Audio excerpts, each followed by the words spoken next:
Eu convido vocês a abrirem a palavra de Deus na carta de Paulo aos Colossenses, capítulo 2, os versículos 1 a 10. Se você quiser acompanhar na minha tradução, será projetado. Eu vou ler na Nova Versão Transformadora. Carta de Paulo aos Colossenses, capítulo 2, versículos 1 a 10. A palavra de Deus diz assim: Quero que vocês saibam quanto tenho lutado em oração por vocês e pelos que estão em Laodiceia, e por todos os que ainda não me conhecem pessoalmente. Oro para que sejam encorajados e unidos por fortes laços de amor, e tenham a plena certeza do entendimento, para que conheçam o mistério de Deus, a saber, Cristo. Nele estão escondidos todos os tesouros da sabedoria e do conhecimento. Digo isso para que ninguém os engane com argumentos bem elaborados, pois embora eu esteja longe, meu coração está com vocês, e eu me alegro de ver a sua boa ordem e a sua fé firme em Cristo. E agora, assim como aceitaram Cristo Jesus como Senhor, continuem a segui-lo, aprofundem suas raízes nele e edifiquem suas vidas sobre ele. Então sua fé se fortalecerá na verdade que lhes foi anunciada, e vocês transbordarão de gratidão. Não permitam que ninguém os escravize com filosofias vazias e invenções enganosas que vêm de tradições humanas e dos princípios espirituais deste mundo, e não de Cristo. Pois em Cristo vive toda a plenitude de Deus em um corpo humano, de modo que vocês estão completos por estarem unidos a Cristo, que é o cabeça de todo governante e autoridade. Amém. Pai querido, muito obrigado, Senhor, por esta noite tão especial, Senhor, por todos os irmãos que estão aqui presentes, por todos aqueles que nos acompanham essa mensagem. Ó Deus, muito obrigado, Senhor. Obrigado pela transformação que tem trazido às nossas vidas, por esta igreja amada, Senhor. Ó Deus, que nesta hora o Teu Espírito possa assumir totalmente o controle e que tudo que ocorra aqui seja somente para a honra e para a glória do nome do nosso Senhor e Salvador Jesus Cristo.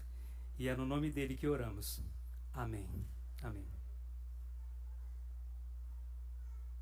Eu quero começar essa mensagem com uma história que talvez alguns de vocês conheçam. É a história que fala sobre a verdade e sobre a mentira. Certo dia, a mentira encontrou-se com a verdade e astutamente a cumprimentou. Bom dia, senhorita Verdade. Mas a verdade, sendo sábia, imediatamente desconfiou. Ela olhou para o céu, observando se realmente era um bom dia. E ela viu o céu azul, sem nuvens pesadas, com uma brisa suave e pássaros cantando. Então ela respondeu: Bom dia, senhorita Mentira. A mentira, sempre persuasiva, continuou: Senhorita Verdade, você notou como hoje o dia está quente? E a verdade pensou: é que a mentira está certa de novo? Com isso, a verdade começou a relaxar. A mentira, percebendo que havia conquistado a confiança da verdade, ela propôs o seguinte: Verdade, vamos aproveitar esse dia maravilhoso e vamos nadar nesse riacho de águas cristalinas.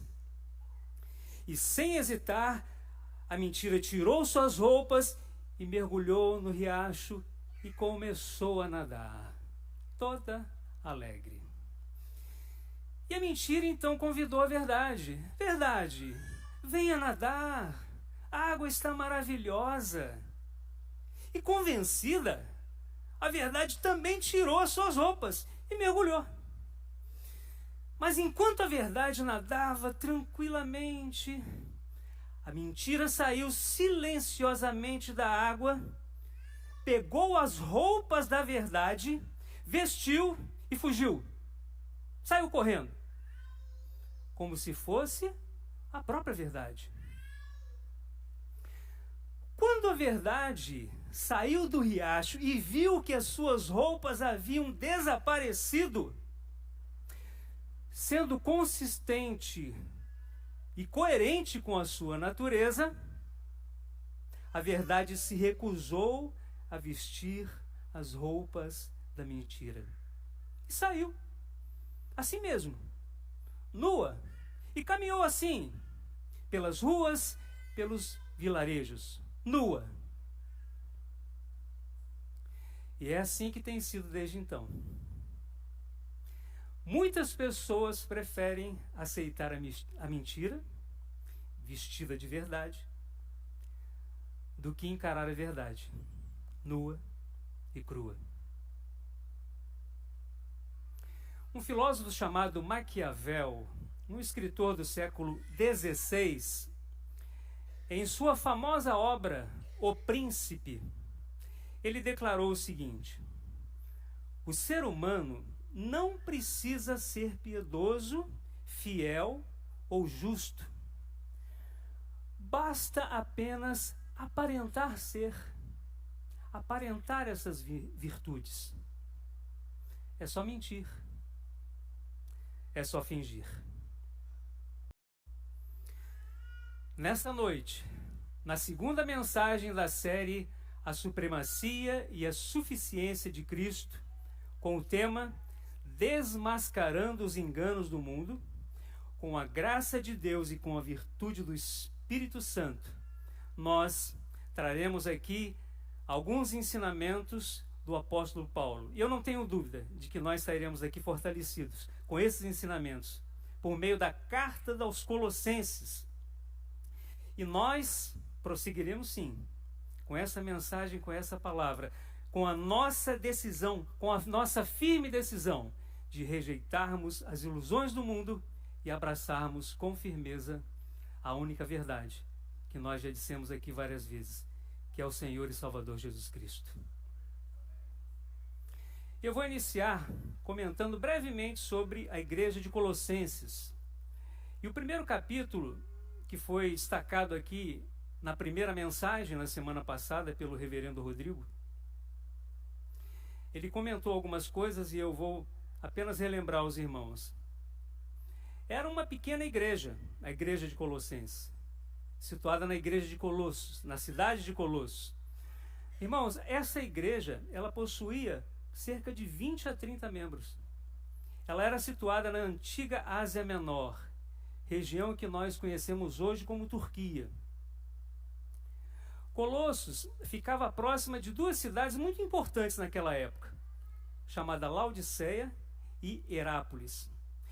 Não era uma cidade grandiosa, mas foi onde um homem chamado Epáfras, discípulo de Paulo, foi ele que fundou essa igreja. Nós vimos isso aqui na semana passada.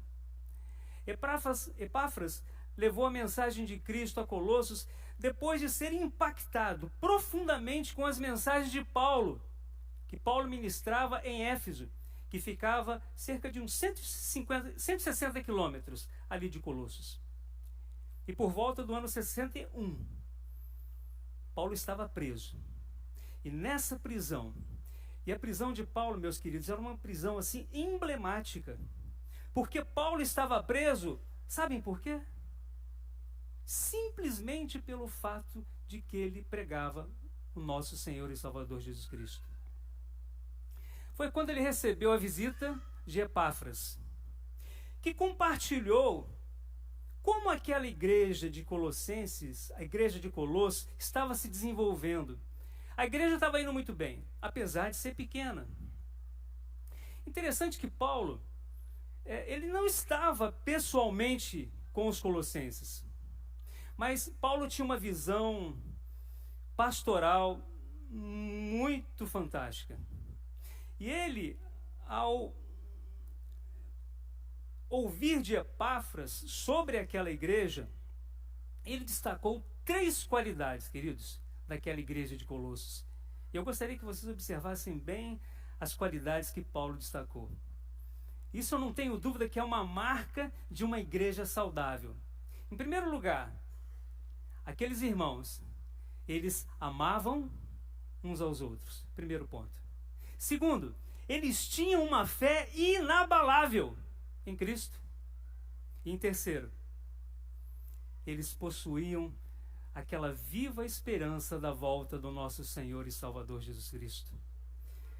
Queridos, essa igreja, com todas essas qualidades, pela graça do nosso Senhor Jesus Cristo, nos lembra uma igreja que fica aqui no final do retiro, né? Da última vez que eu estive aqui, eu disse que a igreja, eu falei o seguinte, essa igreja ela tem 3 letras. Hoje, essa igreja tem 4 letras, ganhou uma. Aleluia! Glória a Deus, vocês entenderam, né? Igreja Presbiteriana Aliança do Retiro. Aleluia, meus irmãos. Bom, no primeiro capítulo que Paulo escreve aos Colossenses, ele exalta a supremacia e a suficiência de Cristo. Alguns pontos importantes que eu quero passar muito rapidamente, apenas que foram vistos aqui no primeiro capítulo. Ele afirma, Paulo, que Jesus é a imagem do Deus invisível, o Criador de todas as coisas e aquele que mantém tudo em harmonia. Aleluia. Nós vimos que Cristo é o cabeça da igreja e por meio da sua morte, lá na cruz, ele trouxe para todos nós reconciliação e salvação. E principalmente vida espiritual. E agora, nós avançamos para o tema dessa noite. Assim como Paulo alertou a igreja dos Colossenses, Paulo vai nos alertar sobre os perigos dos enganos do mundo. Vamos ver que nós somos chamados a desmascarar essas mentiras, filosofias vazias, tradições humanas que tentam desviar a nossa atenção. Desviar a nossa atenção do nosso único e Salvador Jesus Cristo. Senhor e Salvador Jesus Cristo. E o primeiro ponto que eu quero abordar é a luta espiritual pela verdade. Olhem comigo, Colossenses capítulo 2, alguns pontos aqui entre os versículos 1 e 3. Quero que vocês saibam quanto tenho lutado em favor de vocês.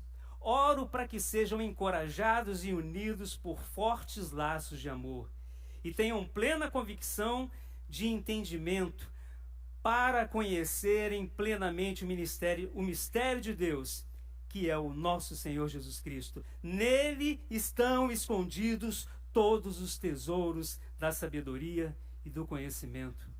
Paulo, ele inicia essa sessão com uma poderosa expressão de luta espiritual, de intercessão. E ele inicia a carta dizendo o que ele fazia. E o que Paulo fazia, meus irmãos? Paulo intercedia. Intercessão. Eu quero aproveitar esse gancho e dizer para vocês, meus irmãos, nós hoje estamos numa luta espiritual, onde nós necessitamos muito de todos vocês, das orações, da intercessão, da colaboração, porque para a honra e glória do nome do Senhor, nós venceremos essa batalha, e a nossa igreja na Avenida Jaraguá será erguida para a honra e glória do nome do nosso Senhor e Salvador Jesus Cristo. Vamos fazer como Paulo. Porque essa luta de Paulo, ela representa o seu compromisso espiritual. Paulo vivia numa batalha constante, meus irmãos. Uma batalha constante contra aquelas forças que tentavam corromper a pureza da igreja, do evangelho em Colossos. Aqui Paulo nos mostra que a intercessão é uma arma poderosa na defesa da nossa fé. John Stott, um teólogo e pastor contemporâneo, ele nos relembra o seguinte: a verdade sem amor é puro legalismo. Mas Paulo, ele demonstra que a verdade, temperada, meus irmãos, com amor, ela se manifesta quando nós oramos. Eu já ouvi muito essa frase de que a oração é a chave da vitória. E nós venceremos por meio da oração, meus irmãos, em nome de Jesus, para a glória do nome do Senhor Jesus Cristo. Paulo não apenas ora, mas ele também luta.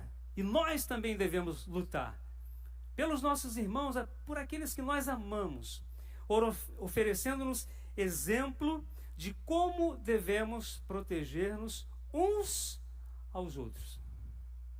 E a oração é o caminho. Ele reconhece, e todos nós devemos concordar integralmente com Paulo. O amor, meus irmãos, é o elo que fortalece a igreja, que a protege contra divisões e falsos ensinamentos. Meus queridos, na nossa igreja não há espaço para divisões. Não há espaço para isso. Porque o amor de Jesus Cristo tem que imperar entre nós. Aleluia. Por fim, Paulo declara que em Cristo estão escondidos todos os tesouros da sabedoria e do conhecimento. Aleluia. Irmãos, ao entendermos que Cristo é a nossa fonte de sabedoria, nós estaremos imunizados contra qualquer mentira, contra qualquer divisão, contra qualquer filosofia contrária à palavra de Deus, a tudo que o mundo tenta nos seduzir. E a primeira lição que aprendemos aqui é essa: oração e comunhão é a chave da vitória. Amém, meus irmãos? Em segundo lugar, Paulo fala sobre os enganos. O engano das filosofias humanas. Olhem comigo, apenas o versículo 4, ele diz assim: digo isso para que ninguém os engane com argumentos bem elaborados. Agora o versículo 8. Não permitam que ninguém os escravize com filosofias vazias e invenções enganosas. Paulo, ele conhecia bem a realidade da filosofia grega e das diversas correntes de pensamento que circulavam lá pela igreja de Colossos. Ele sabia que a igreja estava tendo influências de raciocínios falazes, argumentos que soavam assim, até convincentes, mas que no fundo eram mentiras. Vou dar um exemplo apenas. Uma das filosofias gregas que Paulo estava combatendo era, também citado aqui na semana passada, o gnosticismo. Uma palavra meio estranha, meio diferente, né? Gnosticismo. E o que era o gnosticismo? Ele se baseava em uma distinção muito rígida entre o mundo material e o mundo espiritual. Em outras palavras, o corpo físico, de acordo com essa teoria, era considerado totalmente desprezível, sem valor. Apenas o espírito era importante. Então, como apenas o espírito era importante, a ideia é que qualquer coisa que você fizesse utilizando o seu corpo, tudo bem, desde que não afetasse o espírito. É como se alguém dissesse para você o seguinte: olha, você pode vir no templo, você pode cantar, você pode orar, você pode ouvir a mensagem, edifique o seu espírito, cumpra o seu compromisso religioso, mas quando sair daqui, aí vale tudo. Não. Não. Paulo, então, ele mostrava que esses falsos ensinos, muitas vezes, vinham com essa roupagem de sabedoria e muitas vezes até piedosos, mas acabavam desviando totalmente o foco dos irmãos. E qual era o foco dos irmãos?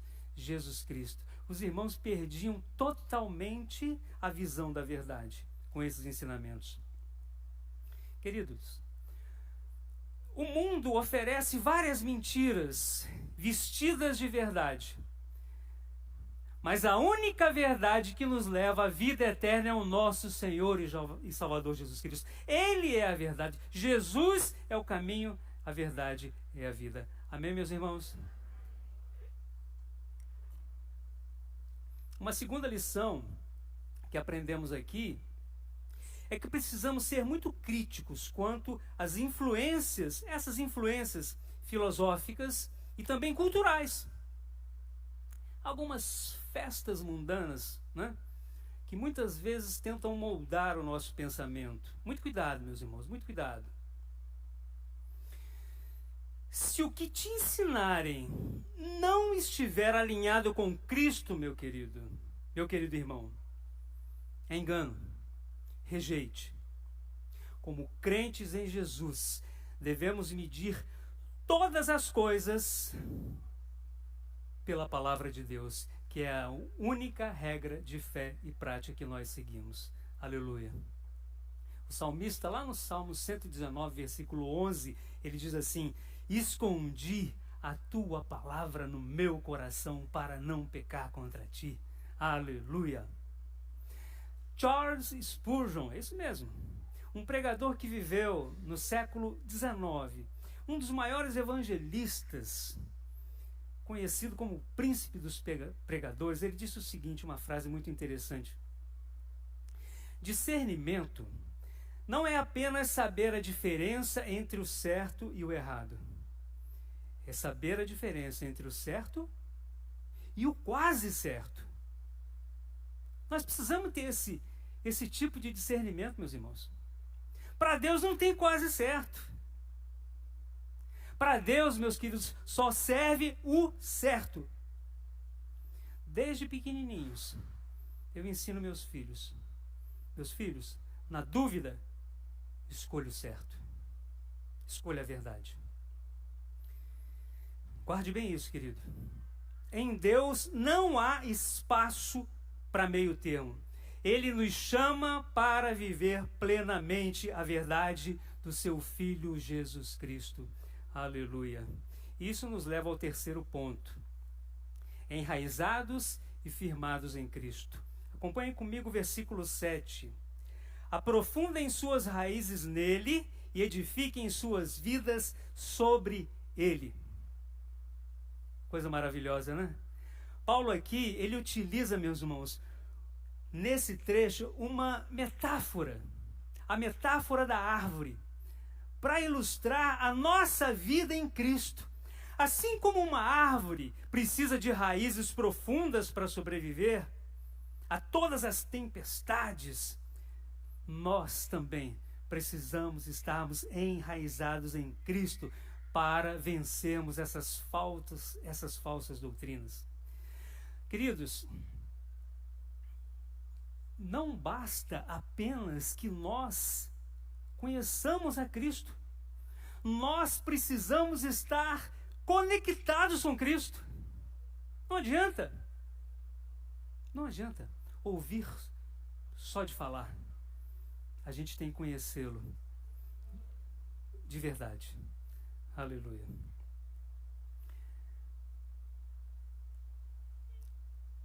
Uma terceira lição que aprendemos aqui é que nós devemos cultivar nossa vida espiritual de maneira que nossas raízes estejam sempre aprofundadas em Cristo. E isso, meus irmãos, envolve o quê? Envolve oração, envolve leitura da palavra de Deus, envolve comunhão com os nossos irmãos.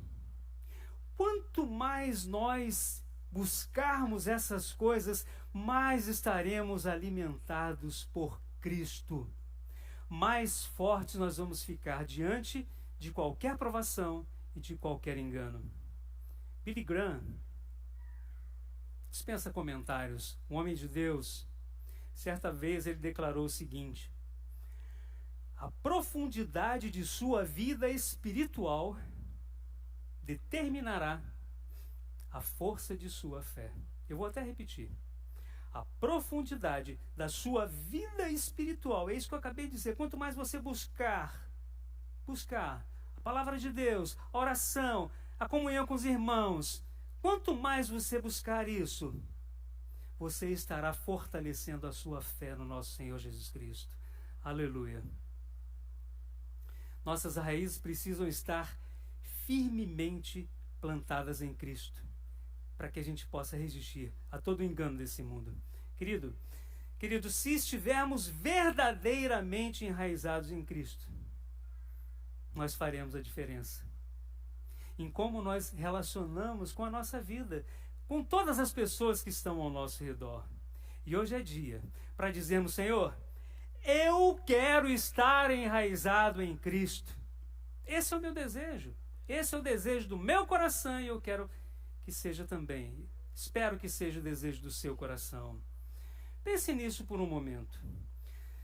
Não importa quais correntes contrárias venham até nós, se estamos enraizados em Cristo, nossa vida produzirá frutos, nossa vida florescerá.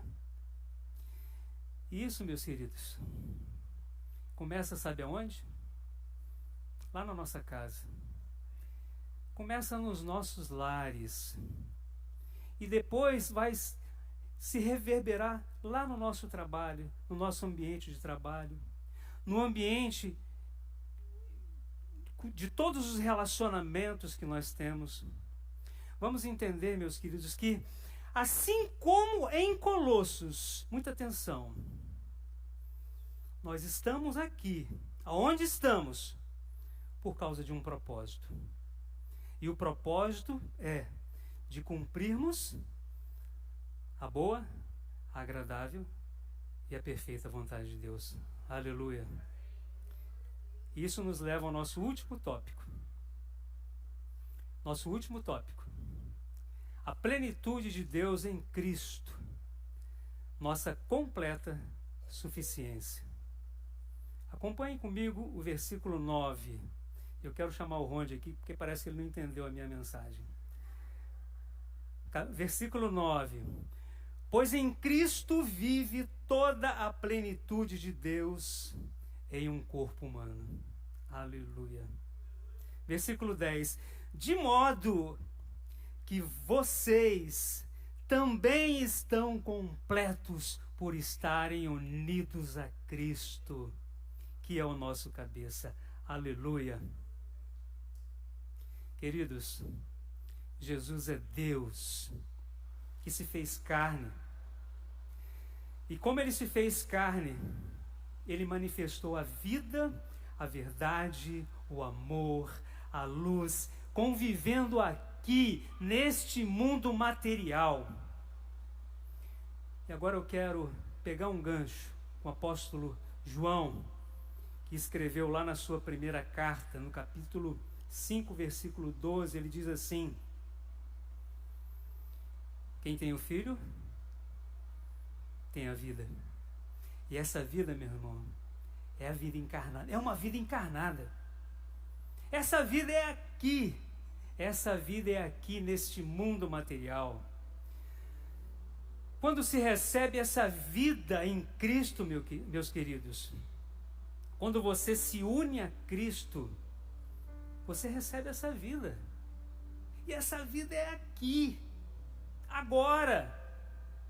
Essa vida, ela tem que ser manifestada já. na nossa casa, no nosso trabalho, nos nossos relacionamentos. Como?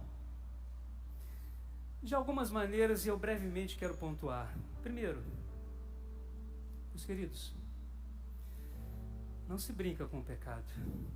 Não se brinca com o pecado. O pecado é mau.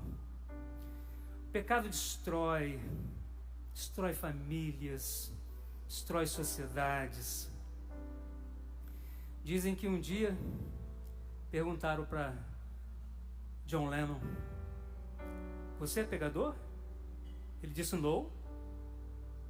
Aí explicaram para ele o que é o pecado. O pecado é errar o alvo, John Lennon. Aí ele disse yes. Então eu sou o pecador.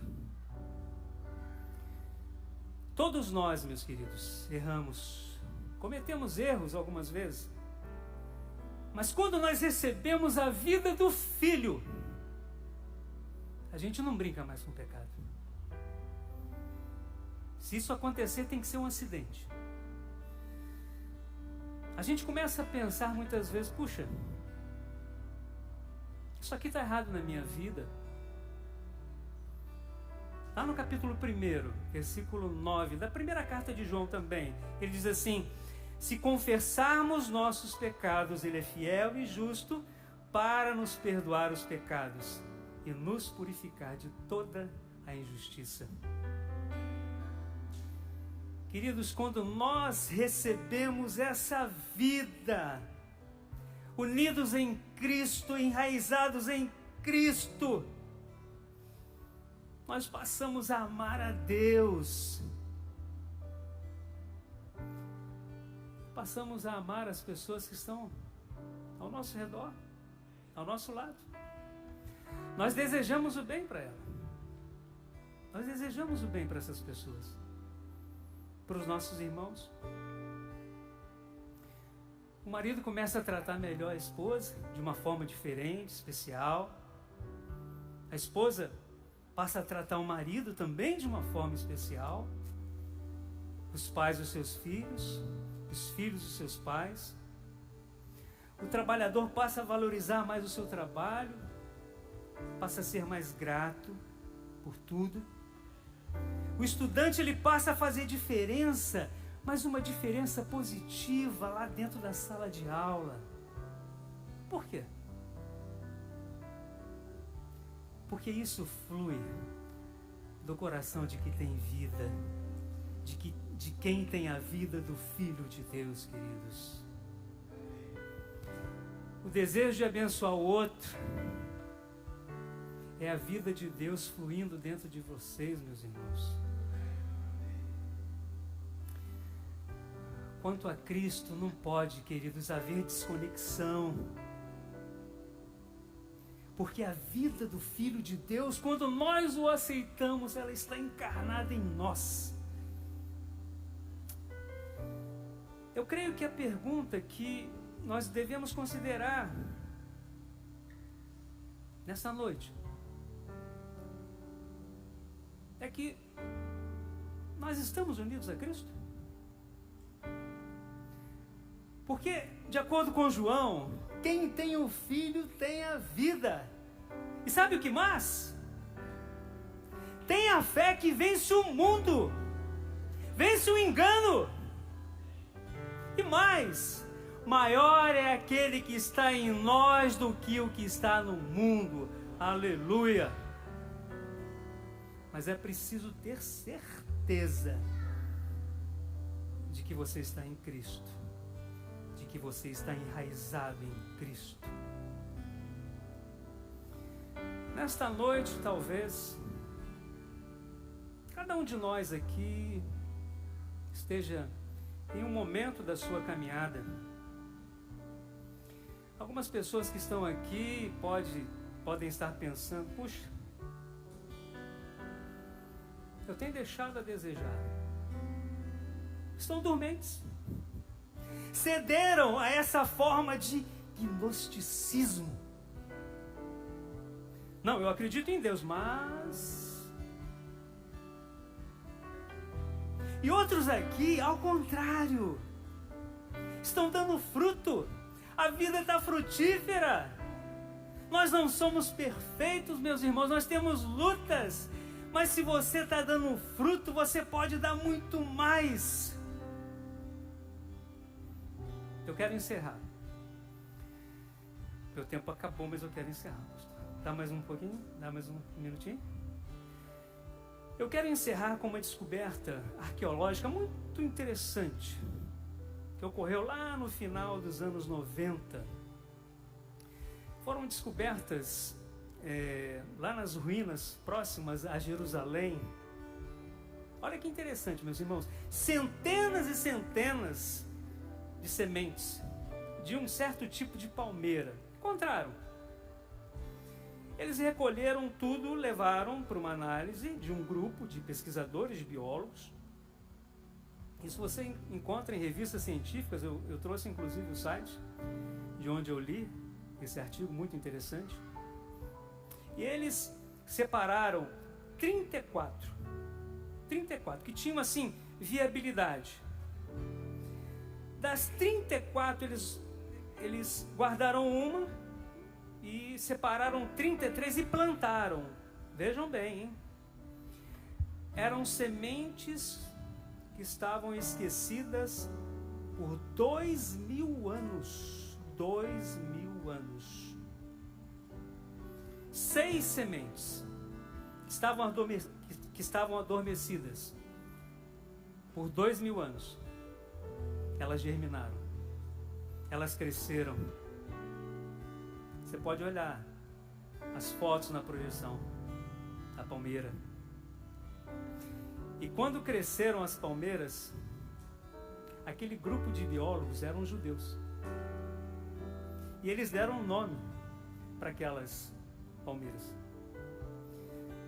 Eles chamaram as palmeiras de Jonas, Uriel, Boaz, Judite, Ana e Adão. Eu quero que você olhe para essas plantas, meus irmãos. Olha essa foto. E pense. Eu às vezes fico pensando que nós estamos como essas plantas. Eu sei que tem uma vida aqui, ó. Eu sei que tem uma vida aqui. Só que ela pode estar adormecida. Precisa crescer de novo. Dar fruto. E talvez seja apenas uma questão, sabe, de regar. Como? Com a leitura, com o estudo da palavra de Deus, com orações. Como eu falei algumas vezes, vindo à igreja, com a comunhão entre os irmãos. E essa pode ser a noite, queridos, em que pessoas que por acaso não tenham vida, passem a ter vida. Pessoas que talvez estejam se sentindo adormecidas. É hora de despertar. Essa também pode ser a noite em que pessoas que já são frutíferas vão ficar ainda mais frutíferas. Para isso, basta estar enraizado no nosso Senhor e Salvador Jesus Cristo. Eu concluo dizendo o seguinte: a verdade, meus irmãos, que jamais vai vestir a roupa da mentira, é aquela que diz: Jesus é único, supremo e suficiente. E quem está unido a Cristo está completo, porque tem a vida do Filho de Deus, tem a vida do único, do supremo, do suficiente. Vamos colocar de pé.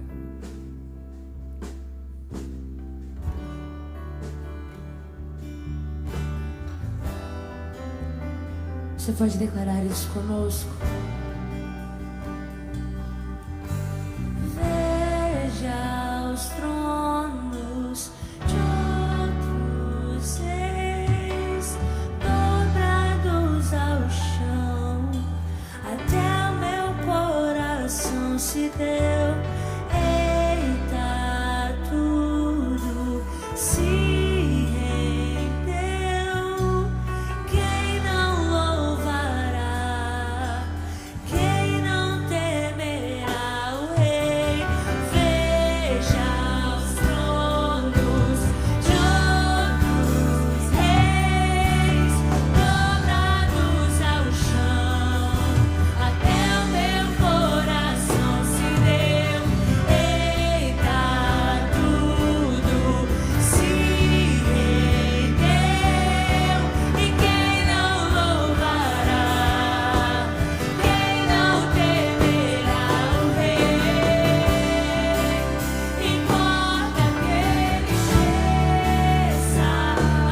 Deus preparou a terra, está tudo preparado, o tempo está bom, o tempo está favorável.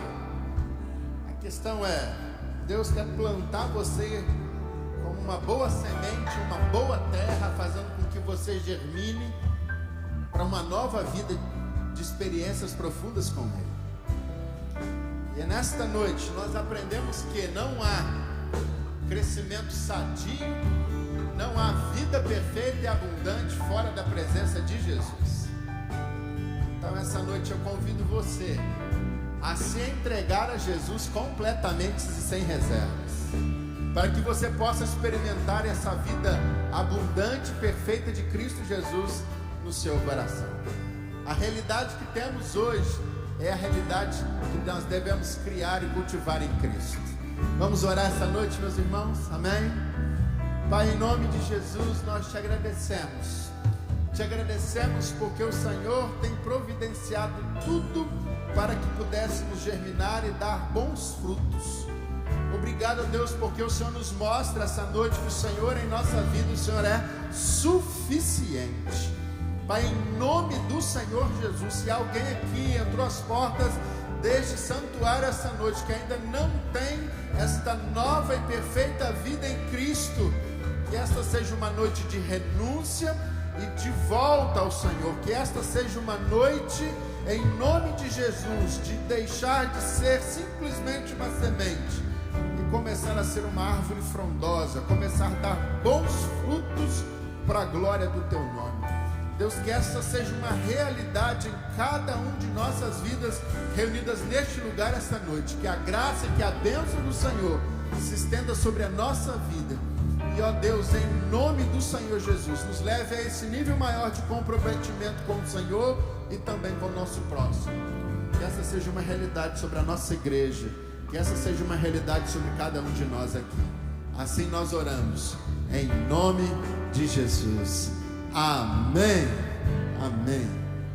Se você puder, dê um abraço a quem está ao seu lado, diga para essa pessoa: esse é o tempo de florescer, esse é o tempo de dar bons frutos.